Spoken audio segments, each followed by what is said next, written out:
इसलिए है कि कृष्ण जो है वो राधा रानी का ध्यान करते हैं।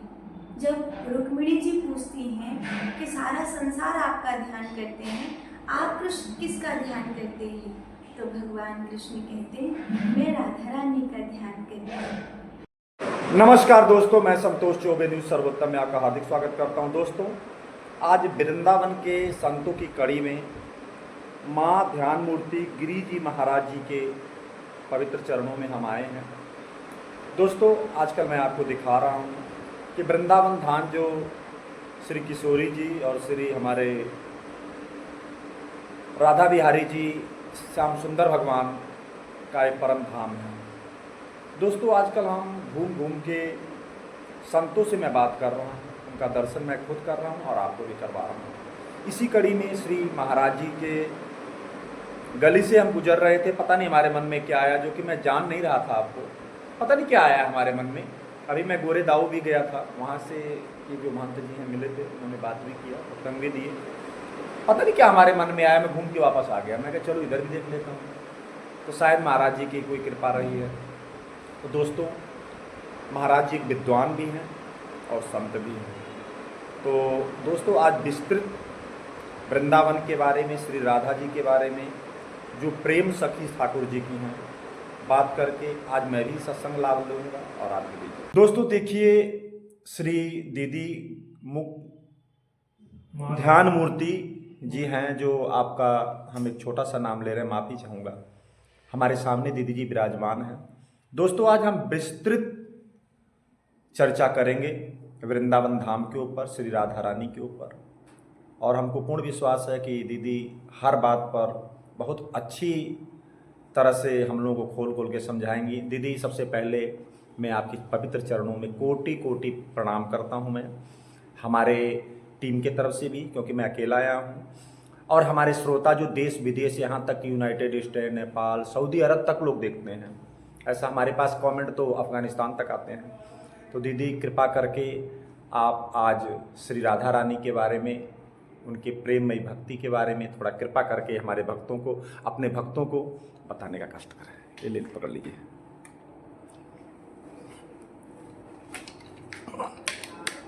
हाँ चलिए, मैं खड़े होकर ठीक हूँ।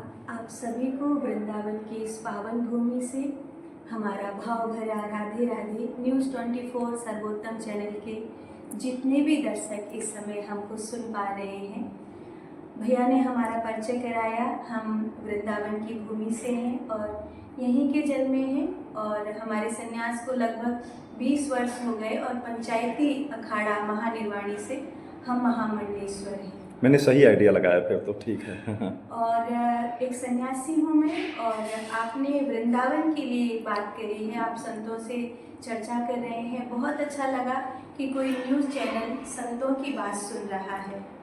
आपके सभी दर्शकों से हमारी एक विनम्र निवेदन है, सबसे पहले तो कम से कम सनातन धर्म के नाम पर, राधा रानी के नाम पर राजनीति मत करिए। इस समय संत संघर्ष कर रहे हैं, सनातन धर्म संघर्ष कर रहा है। आप राधा जी के नाम पे, राधा तेरा छल्ला और वगैरह वगैरह, राधा जी के नाम पर फुअर गाने बना रहे हैं। आप राधा जी के नाम को बदनाम कर रहे हैं, राजनीति कर रहे हैं उस नाम पर। आपसे प्रार्थना है कि हमारी श्री जी के नाम पर किसी भी प्रकार का कोई भी विवादित कार्य मत करिए, क्योंकि राधा रानी श्री कृष्ण की आत्मा है, आह्लादनी शक्ति है। हम ब्रजवासियों के लिए, अगर हम एक बार को कृष्ण से बहुत प्यार करते हैं हम, लेकिन एक बार को हमसे कोई पूछे ना कि हमें चुनना पड़ेगा राधा रानी में से और कृष्ण में से, तो हम निश्चित रूप से कह सकते हैं कि कृष्ण हमें छोड़कर द्वारिका जा सकता है, पर हमारी राधा रानी छोड़कर हमें कहीं नहीं जाती है। हमारी श्री जी हमसे इतना प्रेम करती हैं कि शायद ब्रह्मांड में कोई किसी से नहीं कर सकता। हम सब उन राधा रानी के चरणों की धूल हैं, और हम इस बात में गर्व महसूस करते हैं कि हम उनके चरणों की धूल हैं। आपसे प्रार्थना है कि जब हम श्री जी के नाम को गाते हैं, हम श्री जी के नाम को पूरी दुनिया में फैलाना चाहते हैं, हम आपसे कहते हैं राधे राधे बोलिए, हेलो हाय मत करिए, कोई मिले तो राधे राधे बोलिए। हमारे खुशी का दिन है तो हम राधे राधे बोलेंगे, हम दुख का दिन है तो भी हम राधे राधे बोलेंगे। हमारी ज़बान पर ये पहला वचन रहता है। तो आपसे प्रार्थना है कि आप किसी भी बड़े लेवल पर हों, पर सनातन धर्म का मजाक उड़ाने के लिए आप हमारी राधा रानी के नाम पर किसी भी प्रकार की राजनीति मत करें। अगर आप हमारे श्री जी के नाम का मजाक उड़ाएंगे तो ये आपके लिए अच्छा नहीं होगा, क्योंकि हम प्रेम के उपासक हैं, भक्ति के उपासक हैं। और आपसे यही प्रार्थना है कि उस उपासना को बने रहने दीजिए। वृंदावन ने पूरी दुनिया को एक सच्चे प्रेम का संदेश दिया है, त्याग का संदेश दिया है, भक्ति का संदेश दिया है, गौ सेवा का संदेश दिया है। और आपसे प्रार्थना है कि हमारे संदेशों को सुनकर हमारे पद चिन्हों पर चलना है। बहुत अच्छी बात है, अगर नहीं तो हमारे विश्वास को किसी भी प्रकार की ठेस पहुंचाने का कार्य मत करिए। राधे राधे।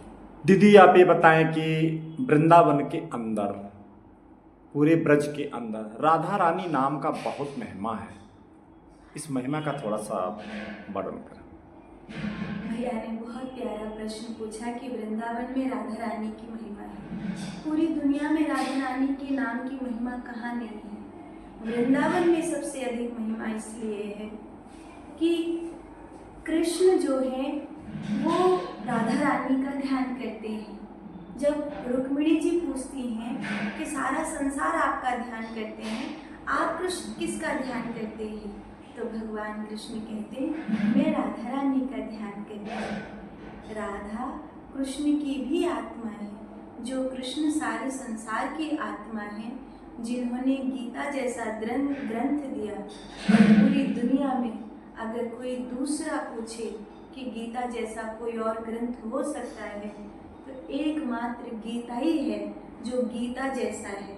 उसके अलावा गीता जैसा दूसरा ग्रंथ पूरे संसार में नहीं है। वो कृष्ण जिन्होंने गीता का उपदेश दिया, वो कृष्ण जिनका ध्यान करते हैं, वो राधा रानी। दीदी एक क्वेश्चन हमारा अगला ये है, कहा जाता है कि श्री वृंदावन धाम में, ब्रज धाम में बड़े बड़े सिद्ध लोग यहाँ निवास करते हैं। इस बात पर थोड़ा सा आप कुछ बताएं। वृंदावन में बहुत सारे महात्मा हैं जो कभी वृंदावन छोड़कर बाहर नहीं जाते, हमेशा वृंदावन की सीमा में रहते हैं। मृत्यु का इंतजार वृंदावन की भूमि पर करते हैं कि हम मरेंगे तो वृंदावन की भूमि पर मरेंगे। बंसीबट आदि बहुत सारी ऐसी जगह हैं वृंदावन में, जहाँ जाएंगे तो आपको पता चलेगा कि जमीन के नीचे गड्ढा खोदकर गुफा में वो महात्मा लोग रहते हैं आज भी। हाँ। और उनके भोजन की व्यवस्था राधा रानी करती है। आप अगर जाएंगे तो आपको पता चलेगा कि राधा रानी किसी को भूखा नहीं सोने देती, जबकि वो केवल और केवल भजन करते हैं, कोई इनकम ऑफ सोर्स उनका नहीं है, फिर भी राधा रानी उनको भूखा नहीं सोने देती, बल्कि अगर आप जाएंगे तो आपको भी खिला देती। इतना उनको राधा रानी देके रखती है। उनके पास कुछ नहीं होगा सिवाय राधा नाम के। ऐसे कई महात्मा आपको वृंदावन में मिलेंगे जो कोई लग्जूरियस में नहीं जीते, मट्टी भगवान बना कर सोते हैं, मधुकरी कर लाते हैं, और उस मधुकरी में जैसे रोटी मिल गई, कुछ मिल गई, अगर वो रोटी सूख गई तो उसको गरा के दूसरे दिन खा लेते हैं। इस प्रकार वो जीवन जीते हैं, कोई लग्जूरियस नहीं होती उनके पास। लेकिन राधा नाम के फलस्वरूप, और जब आप उनके मुख को देखेंगे ना, तो बड़े बड़े मेकअप वालों के मुख भी ऐसे नहीं चमकते होंगे जैसे वो मिट्टी की मान में रहने वाले महात्माओं का मुख चमक रहा है। इतने तेजस्वी।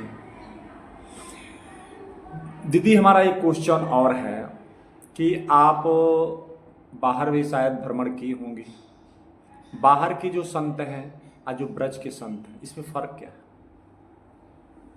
ऐसे हम बाहर बहुत गए हैं, हमने लगभग 560 कथाएं अब तक बाहर सुनाई हैं। मैं वृंदावन की मिट्टी पर जन्मी हूँ और एक बात स्पष्ट कह सकती हूँ कि वृंदावन के और बाहर के लोगों में एक हल्की सी मिठास मिठास का अंतर होता है। ब्रजवासी के जीवन में एक हल्की सी मिठास पाएगी, उसकी भाषा की मिठास, उसके जीवन की मिठास, उसकी संस्कृति और शैली की मिठास वो पाएगी। अच्छा उस दीदी, मिठास को कोई बाहर से आकर धारण करना चाहे तो कर सकता है, लेकिन इस मिट्टी में जो पैदा हुआ है उसमें थोड़ी सी अलग सी बात रहती है। क्या ये मिट्टी दीदी, जैसे कि राधा रानी से कृष्ण भगवान बड़ा प्रेम करते थे, तो क्या इस मिट्टी का उनके थ्रू ही असर है कि वैसे ही शुरू से ऐसी मिट्टी ऐसे ही, क्योंकि राधा रानी से पहले भी तो ये मिट्टी थी?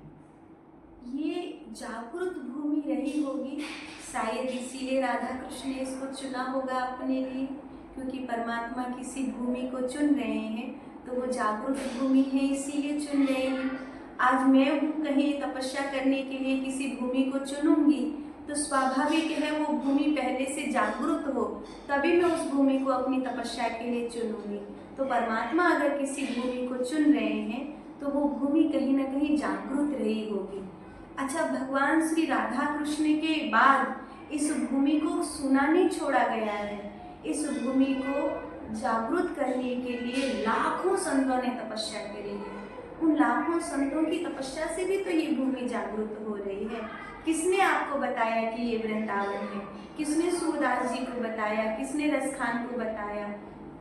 किसने कहा मीरा को कि ये जागृत भूमि? मीरा अपने जीवन के 15 वर्ष यहाँ गुजार कर गई है वृंदावन की भूमि में। मीरा ने सबसे ज़्यादा समय वृंदावन में व्यतीत किया है।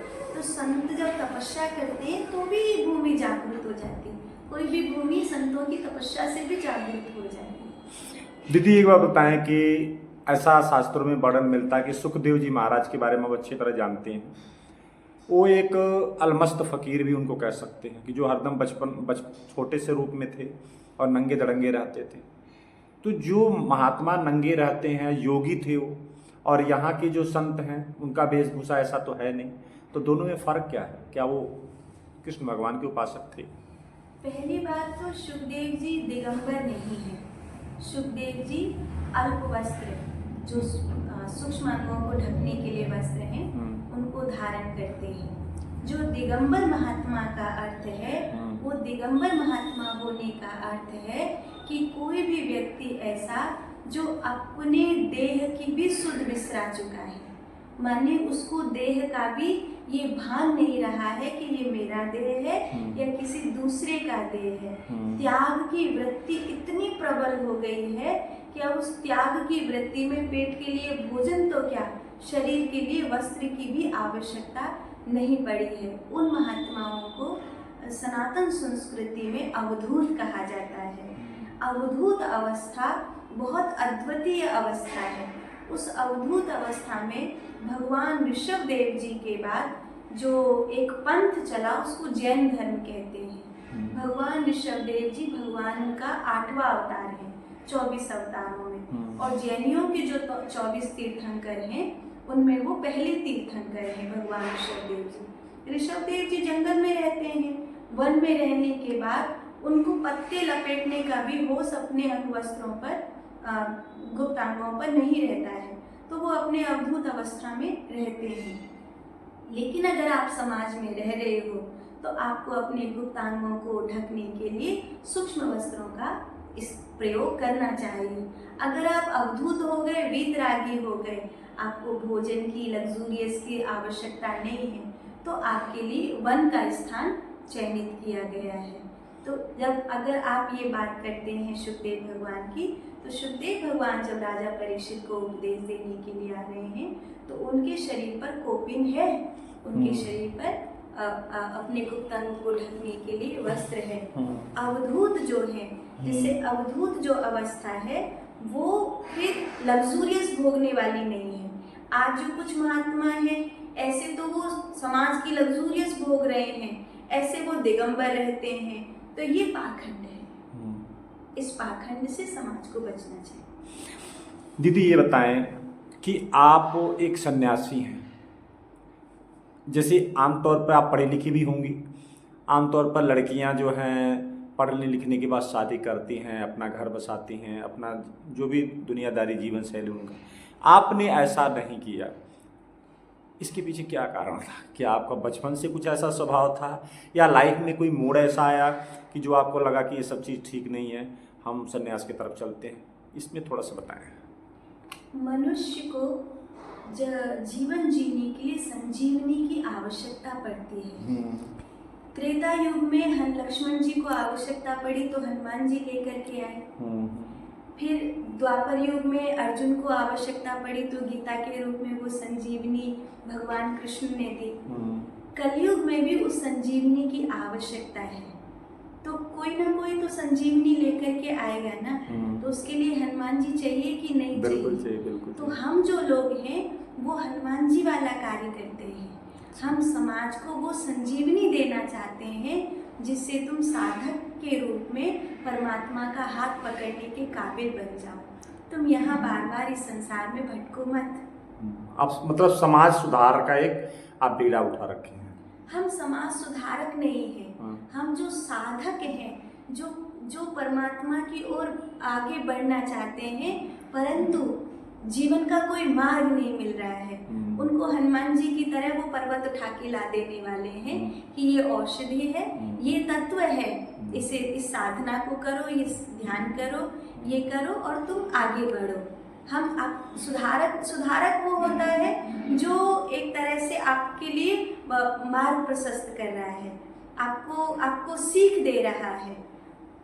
लेकिन हम साधक हैं। सुधारक जो आपको सीख देगा, उसकी खुद की जिंदगी में कुछ भी होता रहे, वो आपको कहेगा गैया पाले और खुद कुत्ता पालेगा। लेकिन जो संत होता है वो जी कर दिखाता है, मैंने पाया है तुम भी उससे पाओ। अच्छा दीदी, ये बताएं, जिस समय आप संत बन गई तो मम्मी पापा पेरेंट्स तो होंगे आपके, अभी भी शायद होंगे क्योंकि आपकी उम्र इतनी ज़्यादा तो नहीं लग रही है, तो क्या उस समय आपका विरोध नहीं किया उन्होंने कि भाई आप ऐसा क्यों कर रही हैं, आप शादी करिए, अपना घर बसाइए, आप पढ़ी लिखी तो हैं ही ऑलरेडी? हाँ, संन्यास लेने के लिए विरोध ना हो ऐसा कैसे हो सकता है? संन्यास एक बहुत बड़ा निर्णय है। लेकिन मैं सौभाग्यवान हूँ क्योंकि मैं एक संत परिवार से ही आती हूँ। अच्छा। ऋषि परंपरा की बेटी हूँ। मेरे दादाजी ने संन्यास लिया और 55 वर्ष गंगा किनारे केवल और केवल फलाहार खाकर उन्होंने साधना करी और ध्यान में बैठे बैठे ही उन्होंने अपने शरीर को इस संसार से विदा किया। इतने बड़े योगी थे? इतने बड़े योगी हुए वो, तत्व ज्ञान को, वेदांत को मानने वाले हुए। क्या नाम था उनका? श्री वेदानंद जी महाराज। अच्छा। लेकिन उनका मोबाइल की दुनिया से, टीवी की दुनिया से कोई लेना देना नहीं। गंगा किनारे रहते थे जो, और गंगा किनारे रहना और केवल फलाहार करके अपना जीवन जीना। वहाँ पे साधु संत आते, रोज सत्संग होता, बाकी मोबाइल विरक्त थे वो। मोबाइल की दुनिया, टीवी की दुनिया, उनका कोई उससे कोई लेना तो क्या आप अपने जो ग्रैंडफादर साहब थे उनके नियमों के, उनके आचरण या उनका जो सेक्रामेंट था, संस्कार, उसको आपने फॉलो किया? उनसे आपको ये चीज़ मिली? उनसे आदर्श मिला, बाकी सब कुछ अपने माता पिता से मिला। हमारे जो पिताजी हैं उन्होंने हम तीनों बहन भाइयों के जन्म के बाद संन्यास ले लिया। अच्छा, उन्होंने भी ले लिया? और उनके साथ हमारी माँ ने भी संन्यास लिया। चूँकि वो हम लोगों को अनाथ नहीं छोड़ना चाहते थे तो दोनों ने संन्यास लेने के बावजूद हमको उसी ऋषि परंपरा से परिचय कराया और हमारे निर्णय के ऊपर छोड़ दिया कि जो हमने तुम्हें एक ऋषि परंपरा का जो जीवन होता है वो सिखाया है, जिसमें से मेरी बड़ी बहन अपना वैवाहिक जीवन बहुत अच्छे से जी रही है। हमारा जो छोटा भाई है वह अपना वैवाहिक जीवन भी जी रहा है और साथ साथ धर्म के कार्य में भी अपने आप को संलग्न किया हुआ है। हमने संन्यास लिया है पूर्ण रूपेण और उन्होंने हमारा साथ दिया हर परिस्थिति में और आज भी दे रहे हैं। अगर हमारे जीवन में अगर थोड़ा सा भी आत्मबल है और साधना की पदोन्नति है, आज मैंने जो धर्म के मार्ग पर पाया है, ब्रह्म तत्व की जिस स्थिति को मैंने पाया है, जिसके लिए बड़े बड़े योगी तरसते हैं, तो उसमें मेरे माता पिता की पूर्ण कृपा शामिल है।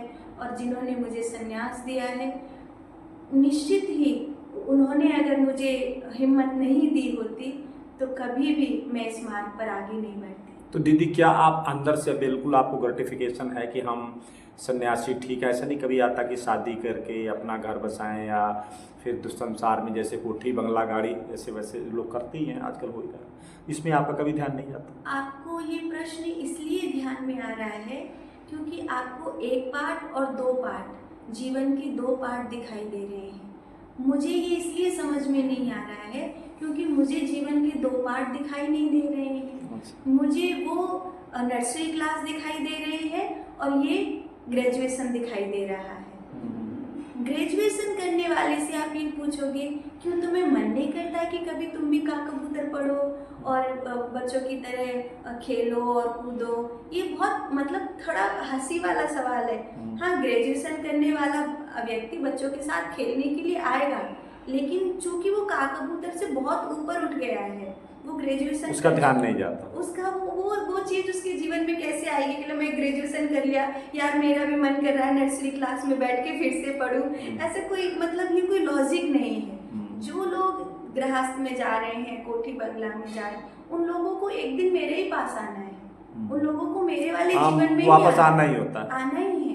आप वो हो गए, आप ब्रह्मचारी हो गए, आप गृहस्थी हो गए, आप वानप्रस्थी हो गए, उसके बाद आपको सन्यासी ही होना है। आप दोस्तों देखिए, जो ध्यान मूर्ति दीदी हैं वाकई में ध्यान मूर्ति ही हैं। हम जिस उम्मीद से आए थे, हमको पता तो कुछ था नहीं, शायद राधा रानी की कृपा हो या दीदी की कृपा हो कि जो हम जा रहे थे गली से और पता नहीं क्या हमारे दिमाग में मैं आ गया वापस।